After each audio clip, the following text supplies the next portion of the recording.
Hi, welcome to our channel where we share the most intriguing stories. They thought they could fence me out of my own land. They thought forged papers and empty threats would break me. But when Sunset Valley HOA came for my family's legacy, they started a war they couldn't win. This is the story of how I took it all back and made them regret ever trying. I've always believed that real wealth wasn't measured in dollars or stocks, but in the freedom to stand on your own land and breathe air that no one else could claim. My name is Nick Garrett. I'm 39 years old, and I am the proud owner of a modest fishing cabin tucked away in the rugged mountains of Colorado. It's not just any patch of dirt with a shack on it. It's a piece of my family's soul, a living memory of my grandfather, who first built the place back in 1952 when there was nothing but endless forest and the sparkling serenity of the lake. The cabin itself isn't much to look at.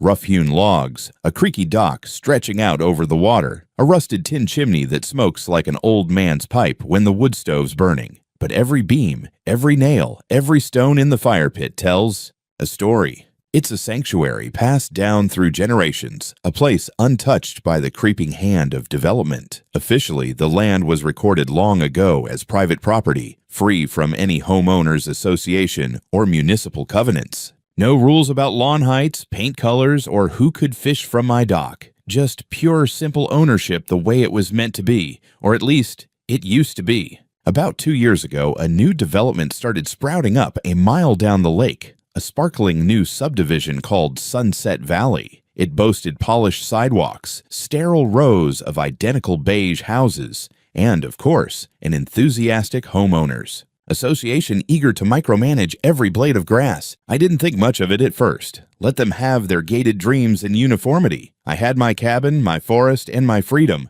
Besides, my land was separated by natural boundaries, dense woods, and a rocky ridge. It seemed impossible that our worlds could collide. But peace never lasts when bureaucracy smells an opportunity. I started noticing small changes. Sunset Valley's walking trails kept inching closer to the lake's edge. Fancy new signs appeared warning of community property along the shoreline. And HOA patrols, guys in golf carts wearing security vests 2 sizes too big, began cruising the roads nearby. Still, I shrugged it off. My deed was ironclad, and I wasn't about to start a fight over what I assumed were simple misunderstandings. As far as I was concerned, I was a ghost to them. Invisible, untouchable, irrelevant. That illusion shattered the morning I found a neatly folded letter pinned to my cabin door with a strip of official-looking HOA tape.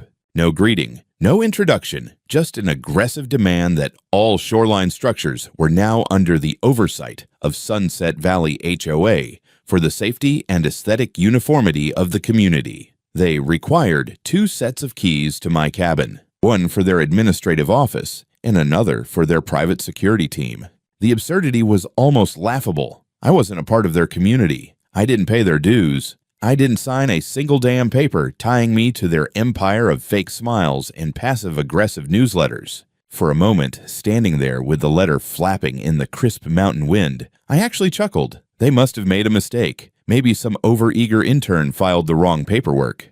Maybe they didn't realize they were stepping way outside their boundaries. I tossed the letter onto my kitchen table, poured myself a strong cup of coffee, and decided I'd sort it out with a polite but firm response. But deep down, somewhere between my gut and my spine, a quiet unease took root, the kind of feeling you get when you sense that something is coming, something messy, loud, and ugly, something that isn't just going to go away with a friendly chat. It wasn't just a cabin they were coming for. It was my right to exist outside their control, and they weren't going to give up easily. At first, I thought the letter was just a bluff, a badly written mistake that would blow over with a single conversation. I wasn't naive, but I had enough faith left in basic decency to believe that a polite reminder about property rights would settle it. I crafted a response that very evening, short, firm, and crystal clear. I attached copies of my deed, highlighted the fact that my land had never been encumbered by any HOA agreements, and sent it off by certified mail to Sunset Valley's administrative office, along with an email for good measure. For 2 weeks, I heard nothing. No calls, no visitors. I allowed myself to believe it was over. I even joked about it with a few buddies at the local bait shop, how some overeager HOA president had thought she could lay claim to half the mountain with a couple of strongly worded memos. We laughed it off over beers and fried catfish, and I pushed the whole thing to the back of my mind. That is, until the second letter came. This one wasn't taped to my door like a passive-aggressive Post-it note. It was hand-delivered by a man in a stiff navy blazer who looked like he hadn't smiled since Reagan was in office. He knocked on my cabin door precisely at 7 a.m., like he was serving a damn warrant. I answered in my flannel pajamas and boots, hair a mess, coffee not even brewed yet. He didn't even introduce himself, just thrust an envelope at me like it was a grenade. Sunset Valley HOA. Urgent compliance notice, he barked, before marching back down my dirt driveway like he had more important cabins to harass. This time, the letter was longer. 4 full pages of formal nonsense dressed up in bureaucratic jargon. They referenced new regional safety ordinances and community-wide shoreline oversight initiatives, citing imaginary statutes and non-existent policies. But the core demand was the same. They wanted 2 sets of keys to my cabin. Not requested, demanded, with a compliance deadline and a warning that refusal could result in sanctions and enforcement actions deemed appropriate by the board. It would have been hilarious if it wasn't so deeply unsettling. The arrogance dripped from every word. They acted like they already owned my land, like I was just some wayward tenant who hadn't gotten the memo. I could almost see them sitting around a polished conference table in their matching polo shirts, deciding that my independence was an inconvenience they could simply paper over. I knew better than to take it lightly now. I drove straight down to my attorney's office in town, letter in hand. Carl's been practicing property law longer than I've been alive, and he took one look at the papers and whistled low. "They're gearing up for a fight, Nick," he said, tapping the letter with a knuckle. "They're setting up a paper trail, hoping you get scared and cave before it hits court. That, or they're stupid enough to believe they can establish control just by pretending they already have it." I wasn't about to get scared. We drafted a formal cease and desist letter on Carl's letterhead, attached notarized copies of my property title, historical surveys, and county records clearly showing the cabin as an independent parcel. We demanded immediate withdrawal of any claims, cessation of harassment, and an apology. I mailed the packet overnight, feeling a hot satisfaction in every step of the process. Let them choke on the legalese for a change. A few days later, I received a response, if you could call it that. A smug corporate-speak email from Tammy Lawson herself, the president of Sunset Valley HOA. No apologies, no acknowledgement of the documents. Instead, she doubled down. "While we respect your attachment to the property, it remains our position that community safety protocols supersede individual claims of sovereignty. Failure to comply will be interpreted as non-cooperation with mandated community initiatives, and Sunset Valley reserves the right to pursue all necessary remedies." I sat back in my chair, the anger simmering low and slow in my gut. They weren't backing off. They were escalating. And the worst part? They were framing it like I was the selfish one. I was endangering community safety by refusing to hand over my keys to strangers who had no legal standing whatsoever. I realized then that I wasn't just dealing with entitled neighbors or lazy administrators. I was dealing with people who believed they could simply declare ownership over whatever they saw and expect the world to fall in line. I finished my coffee, cracked my knuckles, and smiled grimly. They had no idea who they were messing with. 2 weeks passed, and things went eerily quiet.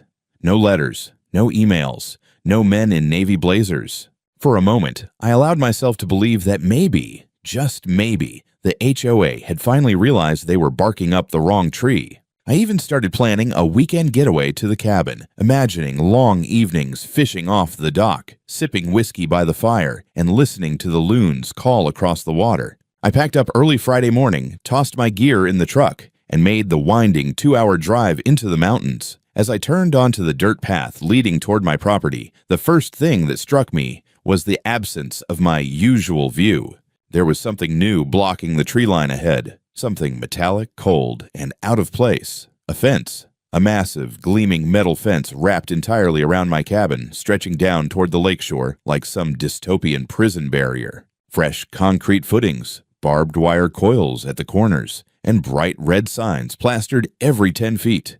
Sunset Valley HOA property. No unauthorized access. At first, I thought I was hallucinating. I stopped the truck, got out, and stared. My mouth went dry. My heart pounded so hard I could feel it in my teeth. I jogged forward, boots crunching on gravel, and reached the fence. It was locked tight with a heavy industrial-grade padlock. Through the bars, I could see my cabin, standing alone inside this absurd cage, like a bear trapped for public amusement. A private security vehicle idled nearby, and two bored-looking guards leaned against the hood, watching me with the dull indifference of mall cops. One of them, a chubby guy with mirrored sunglasses, raised his hand lazily. "Can't enter without HOA permission," he said. "You're trespassing." I barked a laugh, sharp and humorless. "Trespassing, this is my land." He shrugged. "Take it up with Sunset Valley Management." I don't remember the exact string of words that came out of my mouth next, but they were creative enough to make the guy stiffen and slide a hand toward his radio. I backed off. Barely, forcing myself to think instead of act.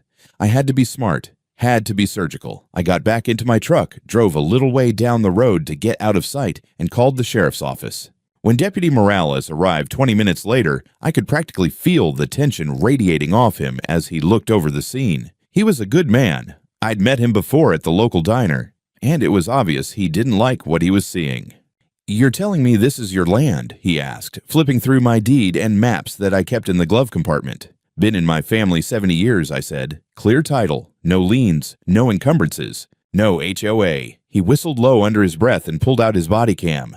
"Mind if I record?" "Please," I said grimly. Together, we documented everything. The fence posts driven deep into my soil, the warning signs, the altered landscaping where they'd bulldozed over part of my old stone path leading to the dock. Even my little wooden sign, the one my grandfather had carved by hand, reading Garrett's Retreat, was ripped out and tossed aside like garbage. Morales called in a formal report of illegal encroachment and property damage, snapping photos from every angle. He tried talking to the security guards, but they clammed up fast, radioed someone, and eventually peeled away without another word. By sundown, my cabin still sat imprisoned. That night, I camped in my truck, parked across from my own stolen land, seething in the darkness. This wasn't some mix-up anymore. It wasn't a misunderstanding or a clerical error. This was a full-blown invasion, a hostile takeover dressed up in corporate platitudes and fake security jackets. And now, they had declared war on the wrong man.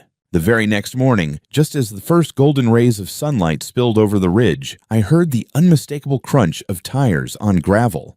I was sipping bitter black coffee from a thermos, still stewing from the night before, when a convoy of SUVs rolled up like some low-budget government motorcade. 3 shiny black vehicles emblazoned with the Sunset Valley HOA logo pulled up to the edge of the fence, and out stepped the queen herself, Tammy Lawson, flanked by 2 men in matching windbreakers and clipboard-wielding smugness. Tammy approached with the kind of confident strut you usually see from people who mistake their title for actual authority. She wore an expensive pantsuit, completely impractical for the mountains, and designer sunglasses that probably cost more than my first truck. Without waiting for so much as a hello, she began speaking like I was some unruly student she was forced to discipline. "Mr. Garrett," she said in a voice dripping with rehearsed patience, "I trust you understand why we had to take these actions. It's about community safety, about maintaining uniformity and protecting property values." I let her words hang there, absurd and weightless against the backdrop of pine trees and lake mist. "You do realize," I said, keeping my voice calm, "that this land is privately owned, always has been. It has absolutely nothing to do with Sunset Valley or your HOA. Tammy offered a condescending smile, like I was a confused child who didn't understand grown-up matters. "Community interests," she said smoothly, "sometimes require a broader interpretation of jurisdiction, and when individual property owners, such as yourself, refuse to cooperate for the greater good, the board must act proactively." One of the clipboard guys nodded solemnly, as if she'd just quoted the Constitution itself. I folded my arms, feeling the slow burn of rage rise up my spine. "Broader interpretation. You built a damn fence around my house. You locked me out of my own property. You put up signs claiming ownership. That's not interpretation. That's trespassing, illegal construction, and fraud." The second clipboard lackey cleared his throat awkwardly, glancing at Tammy. She waved him off. "Let's not escalate, Mr. Garrett. We believe this can still be resolved amicably if you agree to the compliance terms we previously outlined, which involve me handing over my keys and pretending I don't own my land," I said, deadpan.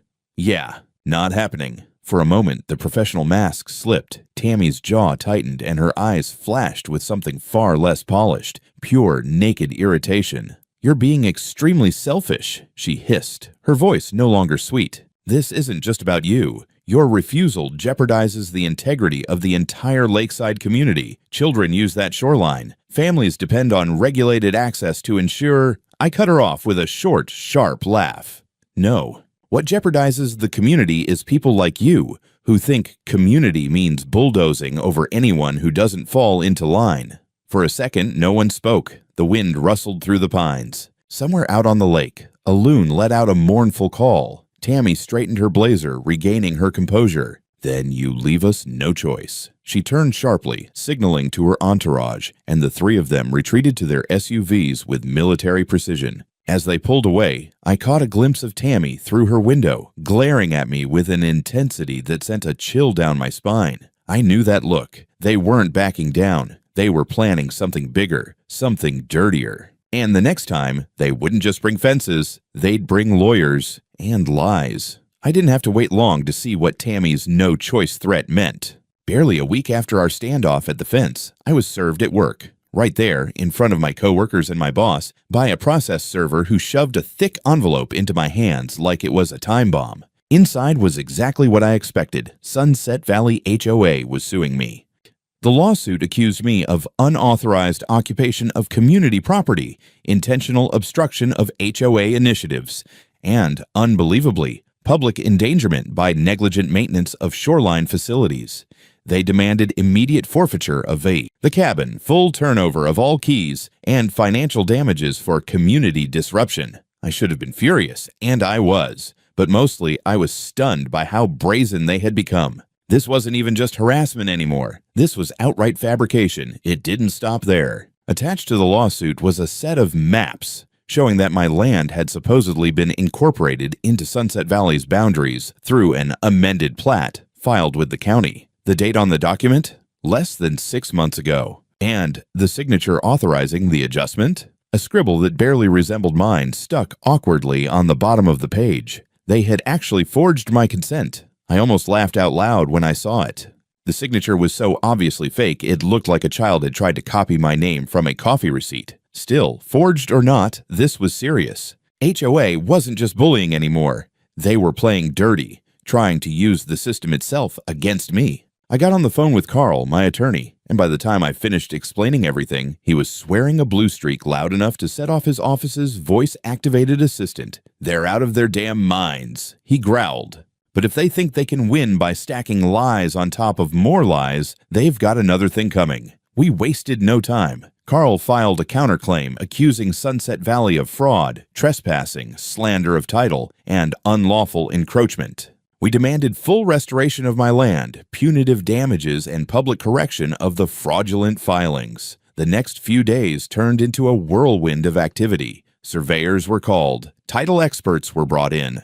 We dug up county property records, tracing every boundary line back to 1952, complete with the original hand-drawn maps my grandfather had submitted when he built the dock. Meanwhile, Sunset Valley cranked up the propaganda machine. HOA newsletters painted me as a rogue, a lawbreaker, even a threat to community harmony. Residents who had never so much as waved at me before started posting angry rants online about how irresponsible property owners endangered their children's safety. But beneath all their noise, one truth stood tall. They had no legal claim.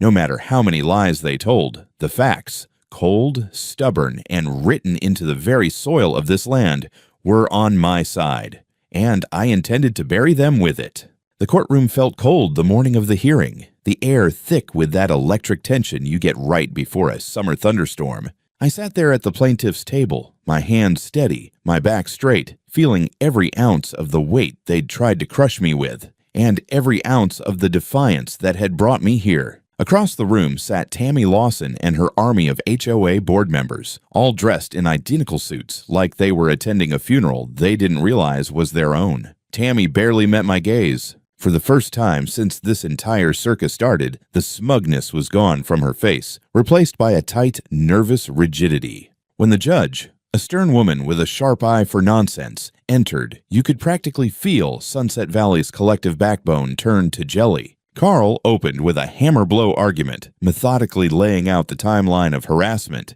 the unlawful seizure of my property, and the grotesque audacity of their forged documents. He didn't raise his voice once. He didn't need to. The evidence screamed louder than any speech could. When our expert witness, a county surveyor with 30 years of experience, took the stand and confirmed that my land had never, not once in its 70-year history, been part of Sunset Valley, you could see the color drain from Tammy's face. But it was when the forensic document analyst testified that the so-called amended plat was an obvious forgery, different ink types, altered signatures, mismatched paper, that the real nail was driven into their coffin. The judge leaned forward slightly, fixing the HOA's attorney with a look colder than January ice. "Let me be perfectly clear," she said, voice cutting through the room. "This court does not tolerate attempts to subvert property rights through fraud, coercion, or fabrication." Tammy tried to salvage what little dignity she had left. She took the stand herself, spinning a pathetic story about clerical errors and miscommunications. Carl shredded her under cross-examination. Every lie, every contradiction, every shady maneuver unraveled right there in front of the packed courtroom. By the time he was done, Tammy looked like she might melt through the floor. When the judge finally delivered her ruling, it felt like the mountains themselves were listening. All claims by Sunset Valley HOA were dismissed with prejudice. My land rights were reaffirmed and entered into permanent public record. HOA was ordered to pay $300,000 in damages, plus the full cost of repairing my property. Individual board members, including Tammy, were personally fined for fraud and document tampering. The HOA's corporate status was suspended pending a full state investigation, and, in a final blow that felt almost poetic, the judge referred the forged document evidence directly to the district attorney's office for potential criminal prosecution. Tammy Lawson would be lucky if she didn't end up behind bars. The courtroom buzzed with murmurs as the verdict was read. I caught a few smiles from people in the gallery, locals who had come to watch the spectacle, tired of HOA tyranny. As I stood gathering my papers, I met Tammy's eyes one last time. She looked hollow, like all the air had been sucked out of her world. No bravado, no threats, just the stark realization that she had gambled everything and lost it all. I walked out of that courthouse into the bright Colorado sun, feeling like a man who had wrestled a storm and come out clean on the other side. Justice wasn't just served, it was engraved into the damn mountains. The weeks after the verdict were nothing short of glorious. News spread fast around town, faster than gossip at a Sunday pancake breakfast. Sunset Valley's mighty HOA was in ruins. Their once pristine clubhouse sat abandoned, foreclosure notices slapped onto its polished glass doors. Tammy Lawson resigned in disgrace, and I heard through the grapevine that she was selling her house at a painful loss to cover her mounting legal fees. Some even said she tried to join a new HOA across town, but the board took one look at her name and laughed her out the door. As for me, I decided it was time to make a statement of my own. It started with the fence. That ugly metal monstrosity they'd put up around my cabin. I didn't just tear it down. I threw a demolition party. I invited everyone from town who had ever suffered under HOA nonsense. We handed out hard hats, baseball bats, and sledgehammers. I even rented one of those old construction site speakers and blasted classic rock while we worked. There's something deeply satisfying about watching a smug no trespassing sign shatter into 1,000 pieces under the swing of a hammer. By sundown, the fence was gone, reduced to a twisted pile of scrap metal. In its place, I built something new. A beautiful wooden archway at the entrance to my land, carved with bold letters. Garrett's Retreat, private property, HOA free zone. Freedom lives here. And just for fun, I hung a battered old mailbox underneath it. On the side, I painted in bright red letters. Keys. What keys? The town loved it. People started stopping by just to take pictures. It became a bit of a tourist curiosity, a tiny symbol of standing up to the system. But the real cherry on top came a few weeks later. With the lake access once again wide open, I decided to host an open invite freedom festival at my cabin. Fishing contests, grill-offs, live country music, The works. I set up a giant inflatable slide straight into the water. Kids ran wild, parents relaxed in lawn chairs, and the air smelled like barbecue and fresh hope. Halfway through the day, someone, nobody quite knows who, floated a life-size cardboard cutout of Tammy Lawson onto the lake. They'd dressed it in a life jacket and taped a sign to its chest. Lost authority. If found, return to Sunset Valley HOA. Oh wait, never mind. The entire shoreline roared with laughter. I stood there on my dock, cold beer in hand, laughing until my sides hurt, feeling freer than I ever had before. This wasn't just about winning a lawsuit. It wasn't even about protecting a piece of dirt with a cabin on it. It was about reminding everyone, including myself, that standing your ground matters. Because sometimes the best fences aren't the ones that keep people out. They're the ones that keep your spirit wild and your soul untamed.